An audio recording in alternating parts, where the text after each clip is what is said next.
O Bill Gates perguntou para o Steve Jobs se ele queria que ele pedisse uma pizza para jantar. Sabe o que ele respondeu? iPad.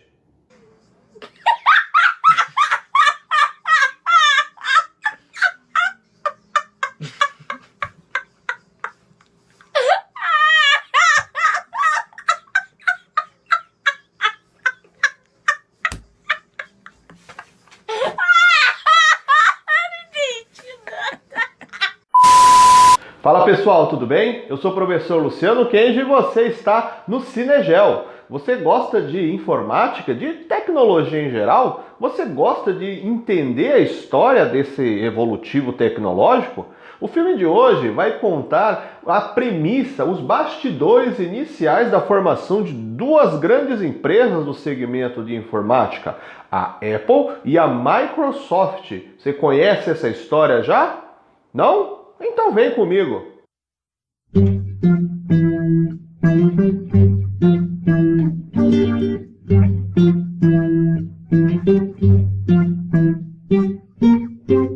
Piratas da Informática, Pirates of Silicon Valley, filme de 1999, dirigido por Martin Burke e protagonizado por Noah Wyle e Anthony Michael Hall. O filme conta parcialmente a biografia de dois grandes nomes do segmento de tecnologia, Steve Jobs, estudante na Universidade da Califórnia, e Bill Gates, estudante de Harvard, ambos com um mesmo desejo de se tornarem grandes inovadores e investirem no próprio negócio, porém com personalidades muito diferentes. Steve Jobs envolvido com lutas sociais, sempre com um temperamento mais explosivo, ousado, enquanto o jovem Gates no seu estereótipo de nerd tradicional. Não gosta de ir às festas, está sempre nas rodas de discussão ali, mesmo indo com os amigos beber, pensando muito mais em resolver os problemas, solucionar equações matemáticas complexas. Ou seja, apesar de terem os mesmos objetivos, eles tinham, ainda sem se conhecer, personalidades muito diferentes. Steve Jobs está ali pensando numa proposta de elaborar um computador pessoal, o que nós chamamos hoje de PC, o Personal Computer. Deixando claro que na época a tecnologia do que nós chamaríamos hoje de computador era algo muito mais restritivo, utilizado por empresas, utilizado por segmento militar, órgãos estatais, com a função de gerenciamento de dados, armazená-los, fazer cálculos de forma mais acelerada, mas não se tinha utilização em aspecto civil. Inclusive, há uma curiosa cena bem no início, onde ele está propondo a pessoas já consagradas no meio tecnológico, questionando que ele tinha uma ideia de tentar elaborar um computador com uma dimensão menor, mais acessível para a população civil. E ele ouve coisas do tipo, que bobagem, para que as pessoas vão querer ter um computador? Steve Jobs funda a empresa, hoje já famosa Apple, na garagem de sua própria casa, com a proposta de elaborar então um computador que tivesse uma interface visual, colocando então um monitor, algo que não fosse apenas para você depositar dados, mas que tivesse uma interatividade visual, onde você pudesse fazer comandos, conseguir entender operacionalizações que você estava colocando no computador. E aí nasce o Macintosh, o seu primeiro protótipo, entre vários outros projetos, que nós já sabemos da história onde foi parar, o tamanho que a Apple acabou ganhando em dimensão. Deixando claro que não serão tratados no filme tablet ou celulares, o foco é essa parte da origem, dos inícios, dos primórdios da sua biografia enquanto criador.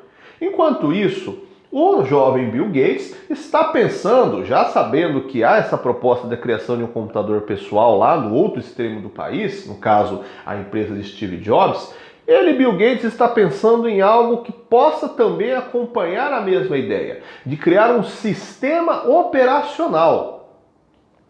Te lembrou alguma coisa? A janela? Essa daí. Ele está pensando em elaborar algo que fosse também um sistema operacional, ou seja, uma interface visual de interação, aonde, ao contrário do que Steve Jobs fazia com os seus computadores, ele pudesse ser universal. A grande questão é que os produtos que a Apple estava pensando para ter o seu caráter de individualidade, de exclusividade, o sistema operacional montado por eles serviria apenas para os seus próprios computadores. Enquanto Bill Gates tem um plano mais ousado. De acordo com ele, é possível você fazer um sistema operacional que seja universal, que consiga se adequar a outros tipos de hardware. E daí nós temos o embate inicial de bastidores, até inclusive chegar ao ápice do filme, onde nós temos o encontro real deles, né? Onde eles vão discutir essas suas ideias, inclusive trocas de tecnologias. O filme ele vai ter muitos outros detalhes, eu não vou contar todos aqui para não estragar a sua experiência vendo o filme, mas destacando algumas que eu acho que valem a pena só para ressaltar e atiçar a sua curiosidade. Há vários bastidores desses primórdios da tecnologia que nós, ao compararmos com o contexto de hoje, que nós vivenciamos, a gente percebe que talvez algumas pessoas nunca acreditariam no que nós temos hoje enquanto andar de patamar tecnológico. Como, por exemplo, uma discussão onde se tem o debate de uma ferramentazinha que daria um acesso mais veloz aos comandos no computador ao invés do teclado, que teria botões e um fiozinho. Por causa disso, ele foi batizado de rato, simulando a ideia de um fiozinho, como se fosse o rabo de um rato. Essa ideia também ridicularizada no filme até se ganhar a popularidade e alguém adotar e realmente falar, pô, mas acho que realmente é uma ideia boa, hein?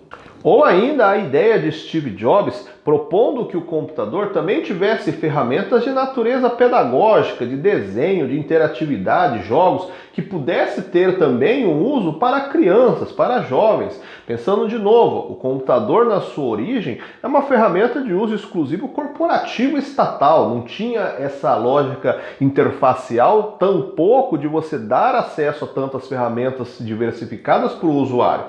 Assista o filme, né? Depois, caso você já tenha assistido, deixe seus comentários aqui embaixo, porque a gente, ao comparar o contexto do que nós vivenciamos hoje com essa ideia dos primórdios dessas tecnologias e como, pensando que são declarações dos próprios, né, personagens, como eles tiveram as suas ideias negadas e vistas como absurdas, hoje talvez nós diríamos, né, que por isso eles estavam diferenciados, estavam à frente do que se tinha no mercado até então. O pano de fundo do filme, indiretamente, já que não é todo o filme, pensando na sua origem com Steve Jobs, passa-se no Vale do Silício. O Vale do Silício é um conhecido eixo, área de eixo tecnológico no sudoeste dos Estados Unidos, no estado da Califórnia.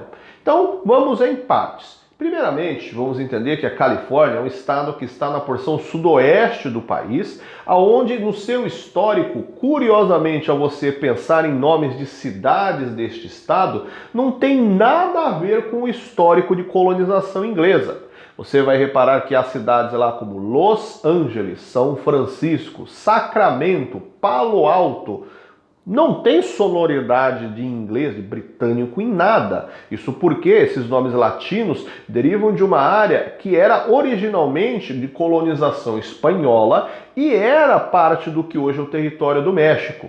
Os Estados Unidos, no século XIX, a princípio fez uma proposta de comprar aquela região da Califórnia junto ao país já independente México, que negou esta venda. Tendo a negativa, os Estados Unidos resolveu na base da bala. A partir de uma guerra, os Estados Unidos agregou o estado da Califórnia como sendo seu território, na sua ideia de fazer a extensão dos Estados Unidos de uma ponta a outra, de leste a oeste, pegando a América toda do Oceano Atlântico ao Oceano Pacífico. E, ao olharmos hoje, é mantido ainda lá o nome dessas cidades de origem latina, de origem espanhola, e ainda há um grande contingente de população de origem hispânica, por causa desse histórico, além, óbvio, da fronteira, né, a proximidade com o México. O Vale do Silício é um tecnopolo. Óbvio que o nome de imediato já nos remete a algo ligado à tecnologia, mas é importante fazermos uma ressalva. O tecnopolo não é uma área de produção tecnológica. O tecnopolo é uma área que é chamada pela sigla em português de P&D, Pesquisa e Desenvolvimento de Tecnologia. Essa área de pesquisa, vamos entender então, que quando nós temos essas áreas nominadas como sendo tecnopolos, não são áreas de grande fabricação, de grande volume. Ali nós temos o trabalho intelectual da produção industrial. Ou seja, onde nós temos os testes, os engenheiros que vão fazer o desenvolvimento, seja ele de parte de software, de hardware, de resistência, de aspecto estético, até você chegar então à confecção final do produto que será fabricado em larga escala na indústria produtiva, que não é o caso destes lugares.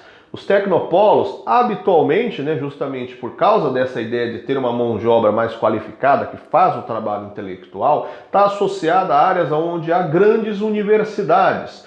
Essas universidades, essas faculdades vão formar, então, mão de obra intelectual, mão de obra de alta qualificação para o desenvolvimento dessas pesquisas para fazer essas tecnologias. Quer fazer um teste? Se você tiver na sua casa um produto da empresa do Jobs, aquele da maçã, ou então, se você não tiver, como eu, por exemplo, você pode colocar na internet, colocar ali para olhar a área de fabricação. Habitualmente você vai encontrar alguma coisa, geralmente em inglês escrito como desenvolvido na Califórnia, mas de acordo com o modelo que você possui ou você procurar, você vai encontrar made in China ou made in Brasil. Ou seja, o desenvolvimento é feito na Apple da Califórnia, mas lá não se fabrica celulares, tablets, computadores, notebooks em grande escala, você apenas os desenvolve e os fabrica nesses centros produtivos de grande quantidade, de produção em massa.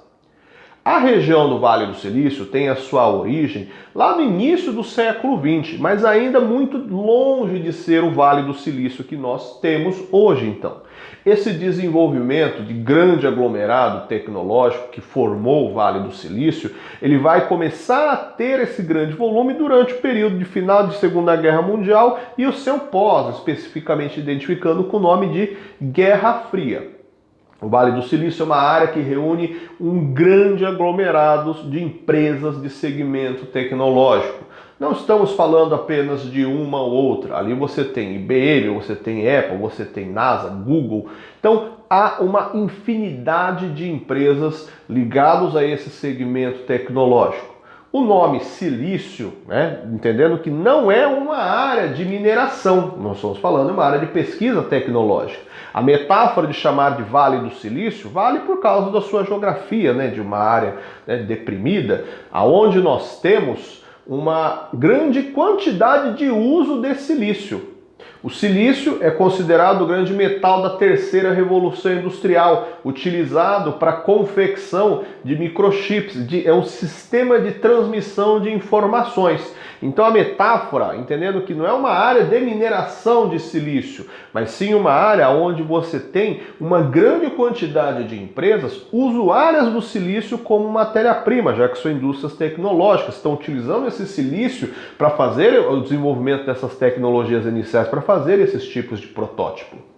A Guerra Fria foi importante para o desenvolvimento da região porque, em meio ao embate contra a União Soviética, era de interesse dos Estados Unidos fazer o aprimoramento de tecnologias de comunicação, de transporte, tecnologia nuclear, interesses ligados à corrida espacial. Então, ali é uma região onde vai se ter uma atenção, pensando nesse investimento em mão de obra qualificada e nessas empresas que vão estar ligadas à questão tecnológica. É importante destacar que a localização da Califórnia em si, ela também é estratégica. Isso porque ela está relativamente próxima a uma área onde nós temos a grande área de extração e produção de derivados de petróleo dos Estados Unidos, na chamada região do Golfo do México. O outro polo industrial dos Estados Unidos, localizado na sua porção nordeste, está bem afastado dali da região, fora que o acesso para o Oceano Pacífico, num eventual embate contra os inimigos socialistas, China e a própria União Soviética, seriam de um acesso muito mais facilitado, seja por via naval, seja por via aérea, pensando na ideia do globo na sua forma arredondada. E aí, imaginando toda esta configuração, nós temos o desenvolvimento do Vale do Silício até chegarmos no contexto de hoje, o maior polo de concentração de indústrias de tecnologia que nós temos no mundo todo. E aí, você se interessou pelo filme? Conhecia todos estes detalhes? Você gosta desse setor de informática? Deixe seus comentários aqui embaixo. E você já se inscreveu no canal? Clica aqui no inscrever-se, clica no sininho para você receber as notificações dos nossos novos vídeos e a gente se vê no nosso próximo vídeo. Até mais, pessoal. Tchau, tchau.